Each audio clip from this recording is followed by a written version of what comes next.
गुरुजी का संदेश फैलाने और एनिमेटेड वीडियोस बनाने में हमारा सहयोग करें। ज्वाइन बटन दबाकर हमारे मेंबर बने या थैंक्स बटन दबाएं।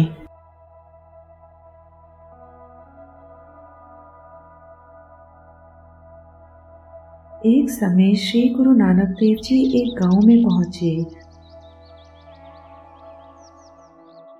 गांव के बाहर एक हिरन खेती की ओर बड़ी भूखी दृष्टि से देख रहा था।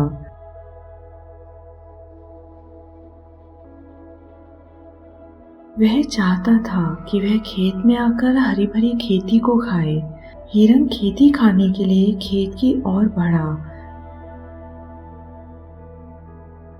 परंतु वह यह नहीं जानता था कि खेत के मालिक ने वहां खेती को बचाने के लिए बाड़ लगा रखी है। हिरन जैसे ही खेती खाने लगा, वह बाड़ी में फंस गया। इस दृश्य को देखकर गुरुजी एक अजीब सी अवस्था में हो गए।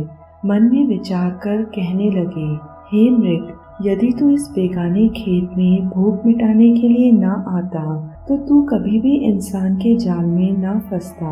इस फंसे हुए हिरन को देखकर गुरुजी कहते हैं, हे मन, तुझे कुछ ज्ञान होना चाहिए।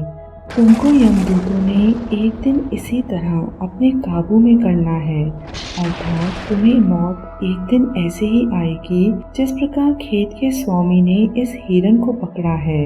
अपने इन वचनों को कहकर गुरुजी ने एक शब्द का उच्चारण किया जो श्री गुरु ग्रंथ साहिब जी अंग 438 और 439 में लिखा है और जिसका अर्थ है, हे हमारे काले रूपी हिरण मन, तू इस संसार में बेपरवाह मस्ती में घूम रहा है। यहाँ पर गुरुजी हमारे मन को हिरण रूपी बता रहे हैं। इस मन को गुरुजी कहते हैं, तू मेरी बात सुन, तू इस जगत में, इस संसार में क्यों मस्त हो रहा है?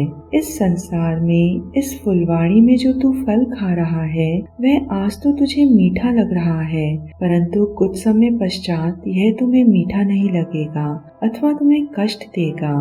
परमात्मा का नाम लिए बिना अगर तू भटकेगा तो तुझे कष्ट, दुख ही मिलेंगे। उस ईश्वर के नाम के बिना तुम्हारा कोई रक्षक नहीं है। जिस तरह से काला हिरण भ्रम में और मस्ती में किसान के जाल में फंस गया, उसी प्रकार तू भी दुख पाएगा अगर तू परमात्मा के हुक्म को नहीं मानेगा। इसलिए अगर तू परमेश्वर का सिमरन करेगा तो ही तुझे मुक्ति मिलेगी और तेरे सारे कष्ट दूर होंगे और मोक्ष की प्राप्ति होगी। सतनाम श्री वाहिगुरु।